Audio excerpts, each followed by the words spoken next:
Arizona-trained doctor was one of the many medical professionals who helped save lives during the mass shooting. Oh, well, she shared with us those frantic hours as patients were just flooding into the hospital rooms there, and Carissa Planalp reports from Las Vegas.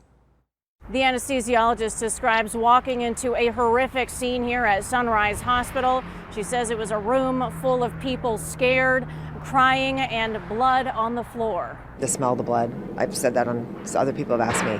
It's that moment, and it hasn't left. The shock hasn't worn off for Dr. Stephanie Davidson. She's hardly slept after being called in, finding one person after another in desperate need of care. Everything would get cleaned up, and then it would happen again because it was just a continual. 200 patients were sent to Sunrise Hospital after a gunman rained bullets onto a crowded music festival on the Strip.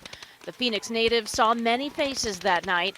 She was personally touched by a conversation with one survivor. It was the first time I was able to have a tear when I looked at her and she looked at me. She thinks I'm a hero, and I know she's a hero. It's just the moment. Crucial training met professional instinct to meet the needs of so many injured. It was poetry in motion, as bad as that might sound. It just worked. It worked. Davidson, disturbed by yet another mass shooting, fortunate she could lend a hand to make a difference. Your options are to put your head in the sand or be aware of your surroundings. It's sad, but I do think it's the world we live in. Dr. Davidson has been working around the clock, so she hasn't had much time to pause and think about what happened on the Strip.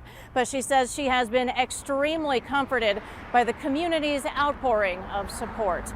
Reporting in Las Vegas, Carissa Planalp for Arizona's Family.